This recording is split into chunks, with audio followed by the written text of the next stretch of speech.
Hey guys, and welcome to PJ's Coin Capers. So this is Look What I Found, episode 14, I think. Could be 15, but I think it's 14, but I will check. So this is last week's efforts, and I really didn't do too many coins this week.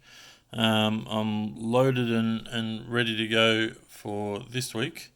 So I look forward to seeing what I find in this lot. But for today, let's just have a look and see what I've kept and what I've found.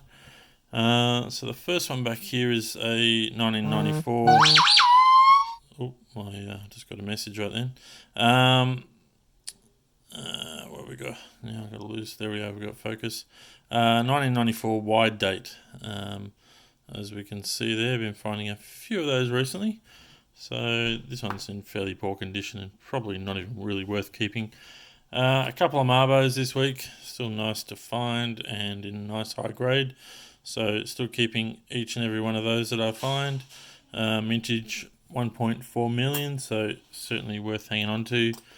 150-cent Federation coin, so a few dollars worth in this coin. So there's a Northern Territory one, as we can see. So keep those guys. Make sure you keep those guys. This is just a nice 1996 50-cent coin I just pulled aside. I like to change up the ones that I've kept in my folders, and so I check to see whether this one's any better than something I'm keeping. So that's the only reason I've kept that aside. 1979 double bar, which we've covered plenty of. An Olympic coloured coin. Two of the 2013, lest we forget. Sorry, did I say 13? 2017, lest we forget $2 coins, and a Gus Mr. Squiggle. Oh, Bill, it's Bill. Mr. Squiggle coin. So 2019 $2 coin. What else we got? Did find a couple of 2019 $1 coins. Got a U coin there and an S coin there. The U coin's in better condition. A couple of 2018 $1 coins, and both of these are exactly the same. And yes, I am still keeping these until we know exactly what the mintage is. But on both these two coins, and I'll zoom in on where the rabbit ear normally is, and so the top kangaroo there. Now it's actually pretty hard to pick up on the camera here, but it's more obvious to the eye. But there's pretty much, it's like a little incused dip where you would normally find a rabbit ear. So I really can't see it on the camera, but I can see it when I move it away. You can slightly see it there, just at the top. It's difficult to see, but anyway, I thought it was interesting and just worth pointing out in that area just there. There's a little dip in the coin, and it's almost like well, I don't know exactly how to explain it. Here's the other. Oh, you can see it better on that one. You see that little dip, almost as if there's an impression from where a rabbit ear or a cud would have formed, but it hasn't in this case. So it's almost like an incused little error there on the planchet. Anyway, I kept them for now anyway, only because I'm keeping them. A nice high grade 2018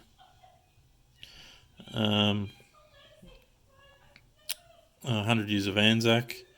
So I've kept that one. Still a low mintage coin, and a couple of 2015 versions. So there they are, the lowest of the 5 coins mintage wise. So still a keeper. A couple of 2014 Mob of Roos, getting tougher to find, and I only really keep them if they're in this sort of grade or above, and they're getting harder and harder to find in this sort of grade. Just over 1 million of those, so keep those if you can afford to keep them. We've covered that coin. A coin that's not meant for circulation, so well, not intended for circulation anyway, but this is centenary of the Army, so 1901 to 2001, and it's a C mint marked coin, and so this would have been out of a little folder or card or something like that, so we can see the C right there for Canberra, and as per normal on the obverse. Alright, let's just zoom back out again. One 20-cent state coin. Really tough to find 20-cent state coins, and this was a fairly nice high grade one. New South Wales, always a keeper. And what else we got? A Don Bradman. Was this a nice one? Plenty of junk ones around. Not really a low mintage, but nice commemorative to keep. What else we got? Yep. Finding it very difficult to keep finding these things. Obviously, it's the lowest minted 5-cent coin in circulation, and keep each and every one of these because they may someday be worth a lot more than face value. They already are worth more than face value, but in this condition, they'd be still a tough sell. But if you have some uncirculated ones, they're the best ones to hold. Always my favourite, the 2011. Hadn't found one for a little while, and so it was nice to see this guy pop up. Also, I still haven't found any 2018 10-cent coins in any of the rolls that I've been going through, so I have gone and grabbed a fair few rolls just to sort of see what we can hunt through there, with the hope of finding one in circulation. Now, the other day I did a video on rim cuds, and sure enough, today this one popped up. So I didn't have any 10-cent ones in the video, so it was nice of this one just to come along. So we'll zoom in a little bit on this one just so you can see that. It's a fairly nice big one right on the side of the one there. So very nice coin, and what's the date? Year 2000. So look out for that on the year 2000s. There'll be more than just one. Yeah, very nice rim cut, and I'll certainly put that into my collection.